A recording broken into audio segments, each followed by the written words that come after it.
October 31, 2:30 po ng hapon, and Friday po ngayon guys. Bukas is Kalag-Kalag po sa Bisaya, and sa Tagalog is Undas, All Saints Day and All Souls Day po, 1 and 2 ng November. And I hope na lahat ng mga kasari natin is nakapag-prepare na. Bakit nagpe-prepare or bakit nagpe-prepare dapat ang ating mga kasari tulad ni Kuya AJ?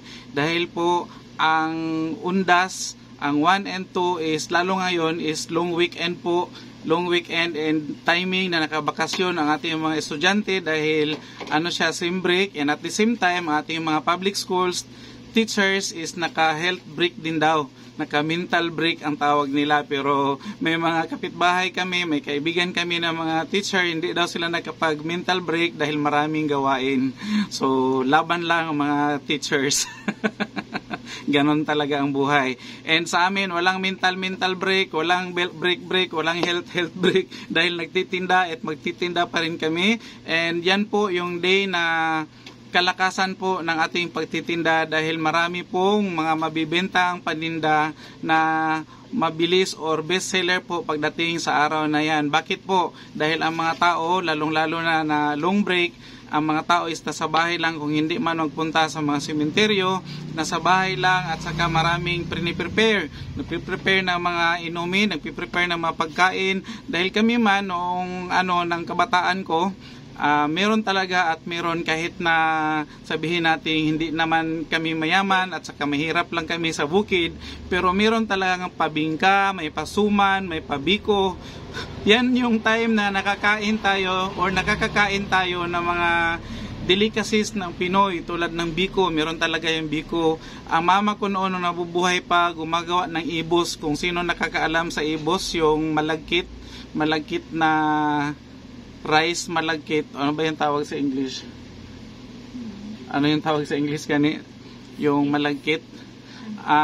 Yung buo mismo nilalagay sa dahon ng coconut, yung batang coconut, at saka yan siya guys, niluluto. Ibos ang tawag sa amin sa mga Ilonggo. Iwan sa mga Bisaya kung ano tawag diyan sa pagkain na yan. Comment down below na lang. Basta ibos yan siya, masarap yan siya i-partner sa kape, sa tsokolate, or sa mangga. Kasi yun yung specialty ng aking mama pag araw ng mga patay. So All Souls Day. So yun po yung mga na-experience ni Kuya AJ. Kahit papaano, kahit taghirap ang buhay noon, meron talaga tayong prepare. So busy ang mga tao, and mga tindahan din busy din dahil mabinta sa mga araw na yan ang ating mga soft drinks. Dahil mainit din, so soft drinks ang mabibenta, mga inumin, mabinta din, kandila lalong-lalo na. So kung kahit na hindi kayo malapit sa mga sementeryo, mabenta ang kandila. Kanina nga nakabenta na si Kuya AJ ng kandila. 2 tao yung nakabili ng kandila ko. And kahapon pa meron. So mabenta talaga, pati asukal. Asukal is mabenta din. So kahit pa paano guys, ang ating mga tindahan is mabisi din. So doon sa mga hindi mag-close sa 1 at saka sa 2, dahil kami mag-close talaga kami ng 2 dahil Sunday yan, mapaundas man or hindi, nag-close talaga kami ng Sunday. So sa Sunday, close si Kuya AJ. So doon sa mga hindi nagko-close, tiba-tiba kayo sa araw ng mga patay or sa undas dahil mabibenta ang mga paninda natin sa mga araw na yan. And ano pa ba, si Kuya AJ is mamili na ngayon ng soft drinks dahil mabinta ang soft drinks, and wala na rin akong soft drinks. So kailangan kong mamili, nakabihis na ako guys. Mag-deliver lang ako saglit ng tubig sa aming reseller, and 2 reseller yun. Tawag nito, after ng delivery ni Kuya AJ, pagbalik ko is mamili na ako ng itlog at saka mga soft drinks, at saka dagdagan ko na rin yung aking brown sugar dahil yun mabinta yung brown sugar. At kahit na yung itlog natin mabinta yan, kahit anong araw mabinta talaga yung itlog ni Kuya AJ. May mga gulay pa, pakunti-kunti na lang si Kuya AJ, and ewan kung ako mamaya. Hindi ko lang i-promise kung pamili ako, pero 0 na yung tuyo ni Kuya AJ. Hopefully makabili tayo baka Sunday makabili tayo ng tuyo. Yun lang yung mga kunting update ni Kuya AJ sa tindahan. And bago ako alis, nagyaw-yaw pa nga ako para may share din ako sa inyo about sa preparation natin sa araw ng patay or sa undas. So yan na lang muna ang update ni Kuya AJ, guys. Iklian lang natin dahil aalis nga ako and mag 2:30 pasado na pala. 1:30 pa nga. Nag-una din akong oras. 1:30 pa pala. 1:30 pa pala. So kanina nagkamali si Kuya AJ kasi sabi ko is 2:30 na. 1:30 and aalis ako para hindi ako maabutan ng traffic dahil napaka-traffic. And plan nga namin magpunta.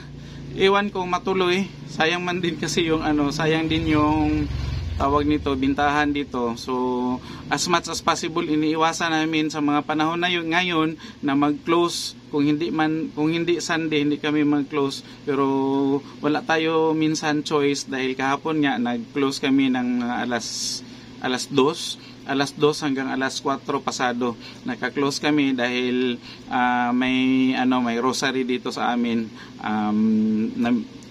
Bisita namin kahapon at saka nung isang gabi si Mama Mary. So isang lang yan siya, guys, isang beses lang sa isang taon. So kailangan namin